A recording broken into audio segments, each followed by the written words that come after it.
26th annual Rockabilly Rave was held in March in the seaside town of Great Yarmouth on the east coast of England.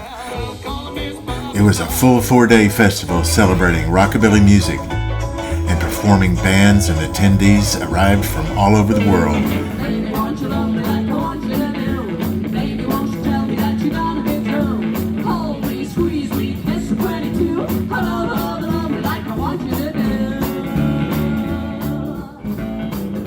In a large but unassuming room tucked inside this seaside venue, British audio engineer and musician Pete Lawson unveiled his portable, historically correct recreation of Sam Phillips' legendary Sun Studio.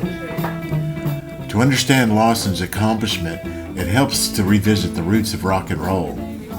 Sam Phillips opened his studio in 1950. From a humble beginning, he soon captured the earliest recordings of artists who would become giants: Elvis Presley, B.B. King, Johnny Cash, Roy Orbison, Jerry Lee Lewis, and many, many more. The music of Sun Records laid the very foundation for rock and roll, and Sam Phillips' special array of equipment played a huge part in bringing it to the world, implementing tape saturation, real-time slapback delay, and innovative uses of audio signal bleed. Lawson's analog audio journey began when he was attending the University of York. I've always worked with tape recorders. For the past 15 years we had them at college. They were using Pro Tools, and that was part of the course. You had to do that, but they had these old tape recorders in the back, and I was there all night. They'd let me stay because they saw I was enthusiastic. And so I worked on them, getting them aligned and cleaned up, and that's where that started. Lawson soon became inspired by a famed British producer from the 50s who built his own studio in his North London flat. Today, he is considered one of the most influential sound engineers of all time.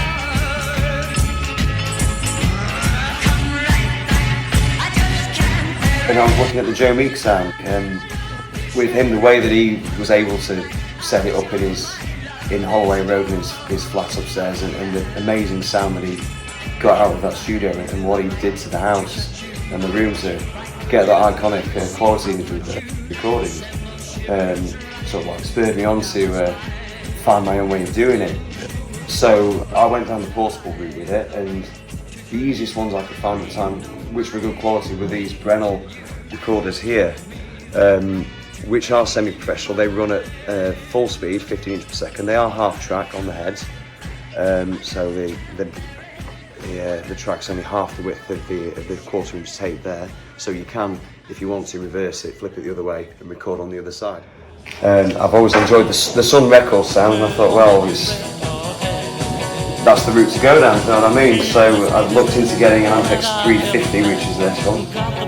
This is from November 1953, according to the date inside. This is in the portable case, but Sam Phillips had it in the rack mount. And Sam Phillips was using this from about July 1954 onwards. That was his main recorder. And he used this console here. The RCA, well, not the RCA 76B, this is what this one is, but he used an RCA 76D.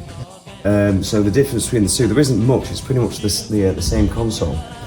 The only difference is that this has 4 microphone inputs, these are labelled down here, 4 microphone inputs and 2 line inputs, whereas the RCA 76D had 6 microphone inputs with transformers for the lower microphone signal.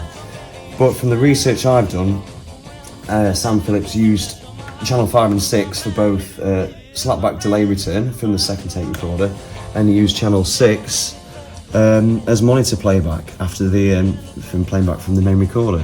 So it's still the perfect setup. And the second VU meter you see on the 76D, which will be on the other side of this, was used to monitor the speaker playback anyway, which went to the monitor amplifier controlled on the left hand side. So it doesn't make a difference to the sound, it's all exactly the same amplifier inside. And then after that, when he was doing acetate demos for anyone to take home and listen in their own time, he was using this Presto 90B, and he was also using that machine when he first set up Memphis Recording Service in 1951. before he was using tape recorders. He was cutting directly to disc, 78 RPM speed on the 16-inch aluminium acetates that are very difficult to come by now. So what I do use are these, they're called polycarbonate blanks, and they're a soft plastic, and they don't cut in the same way as like a lathe does, which has like a chisel-shaped point on the needle. It's a sapphire, conical shaped stylus on the end. It's hard to see, but getting there, it's not a. There's a flat end. Yeah, there's a flat end on the end of a normal cutting stylus, but that's. It's just like got a cone shape on it instead. And that presses into the plastic, it squashes in as opposed to cutting and shaving. And the sound quality of these is actually amazing.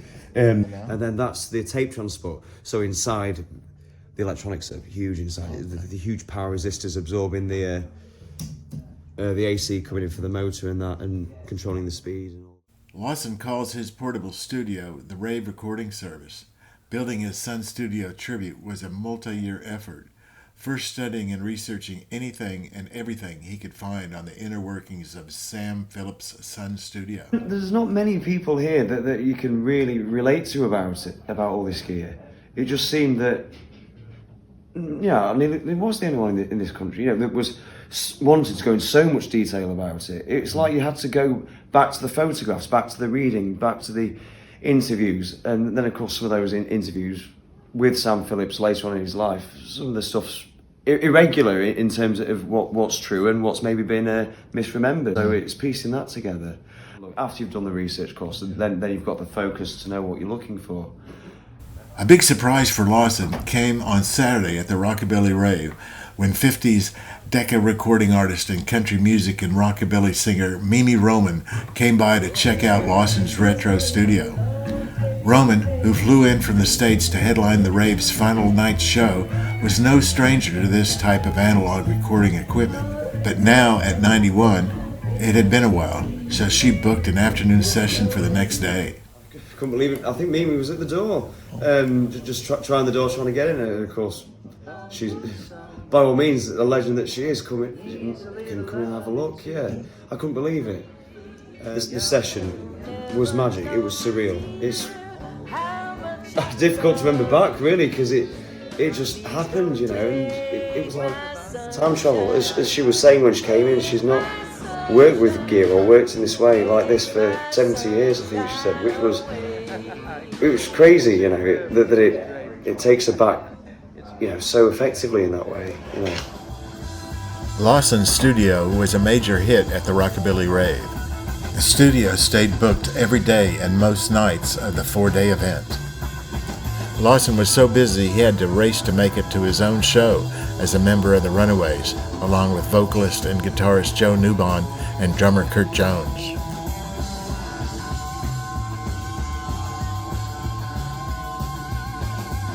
As far as I'm aware, something like this, the Sun equipment, all in its portable cases, easily movable, is what made me think, well, I know there's people out here that like the sound, appreciate the equipment and want to use it. So let them see it, let them appreciate it. You can take it to them if they can't get to you, and the more people that want to see it, that can see it, all the better, and use it, of course.